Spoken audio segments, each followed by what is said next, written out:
Hotel on Las Vegas Boulevard yesterday.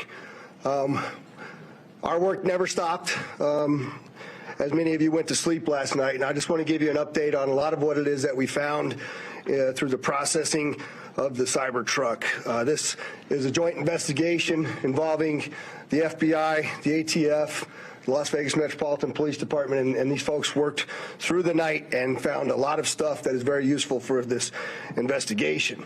As you look at this Cybertruck here, we had to transport this down to our fleet services so that we could really get through this thing. And I remind you that the subject inside wasn't able to be removed for a very long period of time because he was burnt beyond recognition. And so as we continue to move through this, I'm going to talk a little bit about his identity and what we believe.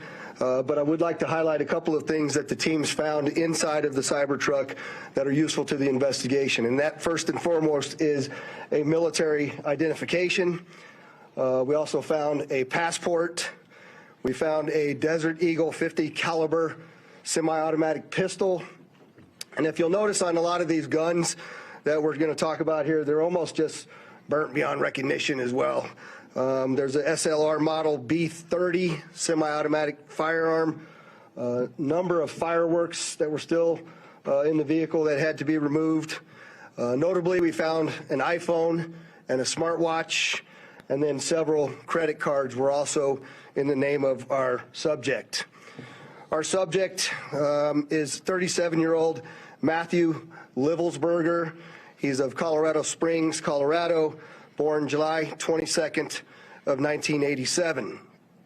Now, as you'll see here on a picture of his driver's license, let's see, the question really still remains for me, and I know that there's a lot of you folks in the media that are identifying this person as the person in our vehicle. As I mentioned to you already, his body is burnt beyond recognition, and I do still not have confirmation 100% that that is the individual that was inside of our vehicle. And so as I'm calling it now, the subject or person of interest, I will not come back until I have the confirmation through DNA or medical records that this is indeed, in fact, the subject inside of the vehicle. Now, further complicating this identification of this individual, we also discovered through the coroner's office that the individual had sustained a gunshot wound to the head prior to the detonation of the vehicle. One of the handguns was found at his feet inside of the vehicle.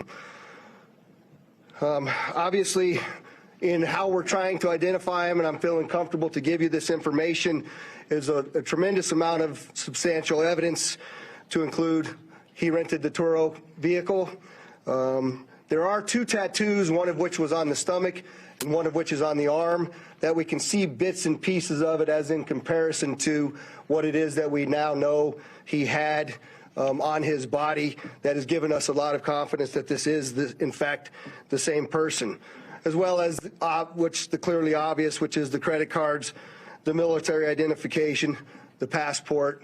And then furthermore, as you'll see here in just a very short period of time, we tracked his movements from Colorado to Las Vegas, and in a number of the photographs that we were able to determine, he was the individual that was driving the vehicle.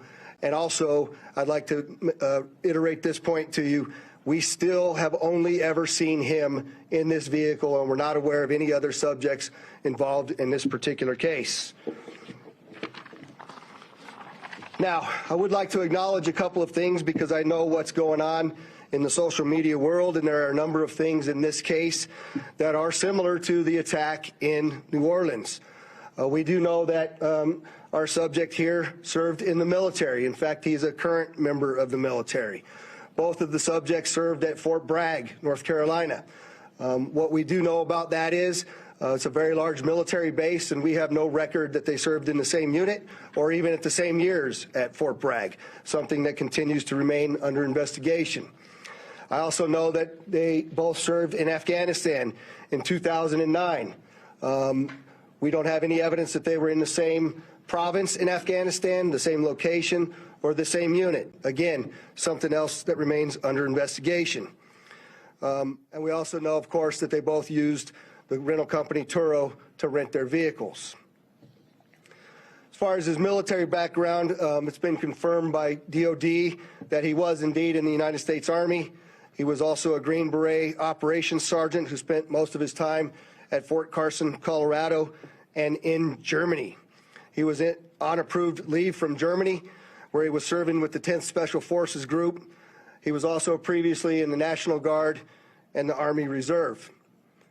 I'd like to point out to you that through exceptional joint investigative effort, we've gotten to a place where we believe we can show you his route to Las Vegas from Colorado, and Carlos will put up the map there for you. And we know that he rented the Cybertruck in Denver on December 28th. We tracked his movements through the Tesla charging stations to Monument, Colorado on December 30th. On the 31st of December, the truck was charged in Trinidad, Colorado, Las Vegas, New Mexico, and Albuquerque and Gallup, New Mexico. On January 1st, the truck was charged in Holbrook, Flagstaff, and Kingman, Arizona. We last tracked the truck in Kingman at 05:33 yesterday morning. The truck was first spotted in Las Vegas at 7:29 a.m. yesterday. And Carlos will pull up a picture of the truck pulling onto Fashion Show Drive here. And that picture was observed at about 7:34 a.m. We know that he pulled into the Trump Valet, and I believe we have a video of that. You can see the Cybertruck highlighted there.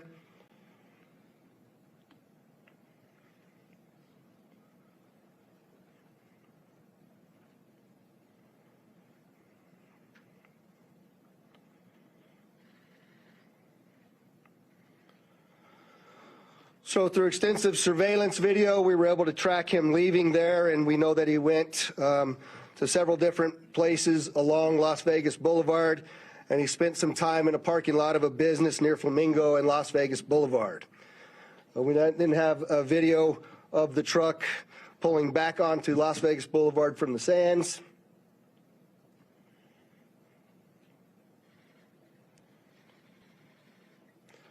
See that there? That's north on the boulevard from Sands at 8:39, where he then immediately heads to the Trump Hotel, pulls into the valet area, and as of course you all know, the explosion occurs within 17 seconds of his arrival at the valet.